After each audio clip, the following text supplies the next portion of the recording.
അസുഖം എന്നതിലപ്പുറം നമ്മളെക്കുറിച്ചും ഒക്കെ ചിന്തിച്ചിട്ട് തന്നെയാണ് പുള്ളി നമുക്ക് വേണ്ട മെഡിസിനോ ട്രീറ്റ്മെന്റോ പറയുന്നതൊക്കെ. മോളും ഇപ്പൊ ഭയങ്കര ഹാപ്പിയാണ്. ഹായ്, ഞാൻ ആരതി. എന്റെ മോൾക്ക് ഇപ്പൊ 12 വയസ്സുണ്ട്. ബൈ ബർത്ത് ആൾക്ക് അറ്റോപിക് എക്സിമ എന്നൊരു സ്കിൻ ഡിസീസ് ഉണ്ട്. അപ്പോൾ ഒരു 2 years വരെ ഷി വാസ് ബ്രസ്റ്റ് ഫെഡ്. ആ ടൈമിൽ വലിയ കുഴപ്പങ്ങളൊന്നും ഇല്ലാണ്ട് സെറ്റിലായിട്ട് അതങ്ങ് പോയി. ഫുഡെല്ലാം കൊടുക്കാൻ തുടങ്ങി. ഇപ്പം നല്ല രീതിക്ക് ബുദ്ധിമുട്ടുകളും പ്രശ്നങ്ങളും വരാൻ തുടങ്ങി. ഭയങ്കര flare ups, allergies. So we had a lot of treatments. കുറേ ഡോക്ടേഴ്സിനെ കണ്ടു. ഫൈനലി നമ്മൾക്ക് ഒരു ഡോക്ടർ ഒരു ഫോട്ടോതെറാപ്പി ട്രീറ്റ്മെന്റ് സജസ്റ്റ് ചെയ്തു. ആ ടൈമിൽ നമുക്കത് എറണാകുളത്ത് മാത്രമേ ഉള്ളായിരുന്നു ആ സമയത്ത്. അപ്പൊ ട്രീറ്റ്മെന്റ് ആക്ച്വലി പക്കയായിട്ട് ഫോളോ ചെയ്യാൻ പറ്റിയില്ല ശരിക്കും. ആ ടൈമിലാണ് ആക്ച്വലി മോളുടെ സ്കൂളിൽ ഡോക്ടർ സ്കിൻ ക്ലിനിക്കിന്റെ ഒരു ടോക്ക് ഉണ്ടായിരുന്നു.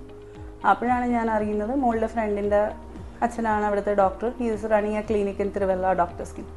അപ്പം ഞാനിവിടെ വന്നു, ഫോട്ടോതെറാപ്പി ചെയ്യാം എന്നിരുന്നപ്പം ഒന്ന് ഡോക്ടറിനെ കണ്ടിട്ട് സ്റ്റാർട്ട് ചെയ്യാമെന്ന് വെച്ചിട്ട് ഡോക്ടർ പ്രശാന്തിനെ ഞാൻ കണ്ടു.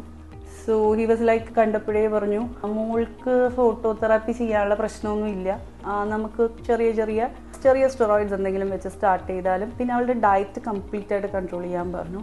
ഈ ഗെമിയ ഡയറ്റ് ലിസ്റ്റ് എന്തൊക്കെ കൊടുക്കണ്ടെന്നൊക്കെ അത്യാവശ്യം കൂടുതൽ ഫ്രൂട്ട്സ്, ഗ്ലൂട്ടൻ കണ്ടൻസ് ഉള്ള വീറ്റ് റൈസ് ഒക്കെ കുറയ്ക്കാൻ പറഞ്ഞു. അങ്ങനത്തെ കാര്യങ്ങളൊക്കെ കുറേ പറഞ്ഞു. അതൊക്കെ ചെയ്താൽ തന്നെ മതി, ശരിക്കും കുറയും. So don't very much about that. പക്ഷേ ശരിക്കും it helped a lot actually. Phototherapy ഒന്നും വേണ്ടായിരുന്നു. അസുഖം എന്നതിലപ്പുറം നമ്മളെക്കുറിച്ചും ഒക്കെ ചിന്തിച്ചിട്ട് തന്നെയാണ് പുള്ളി നമുക്ക് വേണ്ട മെഡിസിനോ ട്രീറ്റ്മെന്റോ പറയുന്നതൊക്കെ. മോളും ഇപ്പൊ ഭയങ്കര ഹാപ്പിയാണ്. So that's it and thank you.